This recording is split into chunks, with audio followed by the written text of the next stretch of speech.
사랑합니다. 축복합니다. 오늘은 12월 15일 수요일입니다. 오늘 또 주 안에서 승리하시기를 소망합니다. 먼저 찬양 올려드리겠는데 찬송가 540장 주의 음성을 내가 들으니 함께 찬양합니다.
주가 주시는 참된 기쁨도 헤아릴 수 없도다.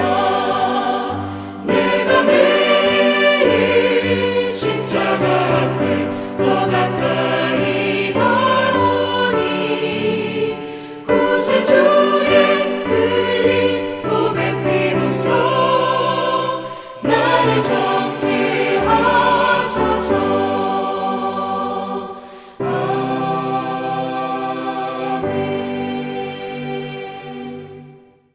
오늘 허락하신 말씀은 창세기 45장 7절과 8절입니다.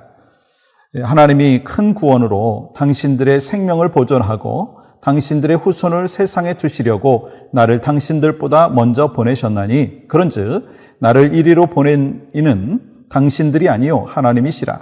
하나님이 나를 바로에게 아버지로 삼으시고 그 온 집에 주로 삼으시며 애굽 온 땅의 통치자로 삼으셨나이다. 아멘. 여러분, 우리 인생에 고통이 많다라고 하는 거 인정하시죠? 어린아이가 태어나면서부터 고통을 경험하는 거예요. 새로운 환경을 접하면서 울음으로 시작을 하지 않습니까? 또 10대 때에는 성장통이 있더라고요. 성장하면서 육체적으로도 무릎이 아플 수도 있고 마음이 아플 수도 있고 그렇지 않습니까? 또 이제 20대가 되고 이제 결혼할 즈음이 되었을 때는 그 연애하느라고 연애의 기쁨도 물론 있지만 또 항상 기쁨만 있는 게 아니라 트러블도 있고 그러다 보면 또 힘들고 어려운 삶의 모습들도 있잖아요. 또 이제 결혼을 하면 서로 맞추느냐고 이제 고통을 경험하기도 하죠.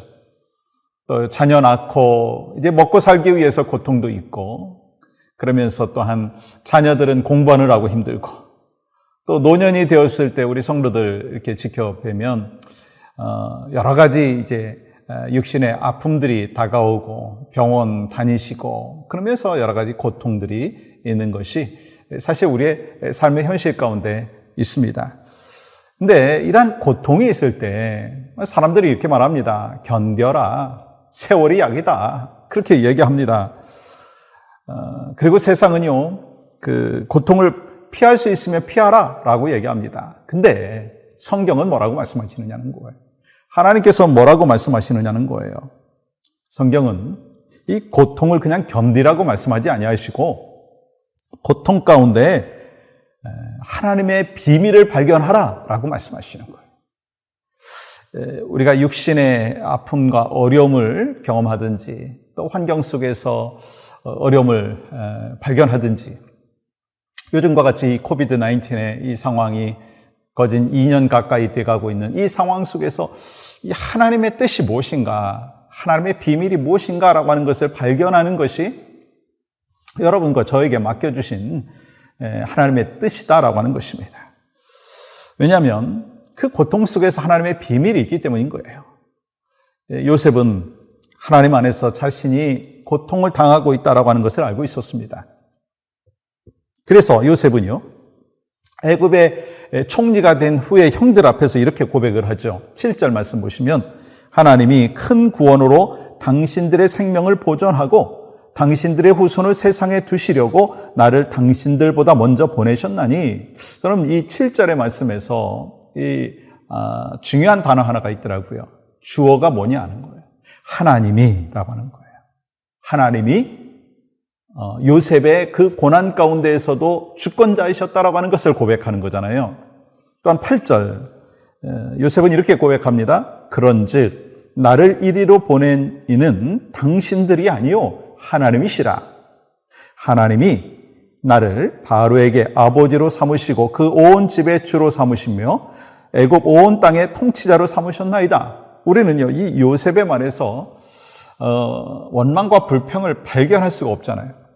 단지 그의 고통 가운데 하나님만이 드러나는 것을 볼 수가 있습니다. 아니 이 하나님께서 이 요셉의 이 고통과 아픔을 외면하지 아니하시고 그 고통과 아픔의 그 과정까지도 하나님이 직접 간섭하여 주셨고 결국은 그 고통 속에서 하나님의 큰 비밀을 우리 요셉이 발견했다라고 하는 것을 우리가 깨달을 수가 있다라고 하는 것입니다. 그래서 여러분 이 고통 중에서 하나님의 음성이 더 커지고 고통 중에서 하나님의 음성을 더 들을 줄 알아야 된다라고 하는 거예요. 왜냐하면 하나님께서는요 고통 가운데 우리에게 침묵하지 아니하신다는 거예요. 그래서 인생의 여정에 찾아오는 수많은 아픔과 고통 속에서도 더욱더 귀 기울여야 돼요. 하나님의 음성에. 그래서 더 어려운 가운데 주님 나를 향하여 주님께서 뜻하신 것이 무엇인가요? 그것을 자꾸 질문하고 우리 믿음의 지체들한테 기도해 주십시오 라고 부탁도 하고 그게 바로 믿음의 백성의 삶의 모습이라는 거예요. 저는 이제 어머니한테 한국에 계신 어머니한테 이제 전화를 거의 에브리데이 하거든요. 근데 이제 어머니가 이제 컨디션이 좋으실 때도 있고 그렇지 않으실 때도 있어요. 말씀드린 대로 내년이면 90이 되시니까 뭐 육신의 여러 가지 연약함도 있고 또한 이 마음적으로도 혼자 계시다 보니까 외롭잖아요. 그래서 업앤다운이 있으실 때가 있어요. 그러면서 좀 다운되실 때 목사님 저에게 부탁을 하세요. 기도해 달라고. 저는 그때가 참 좋아요. 기뻐요.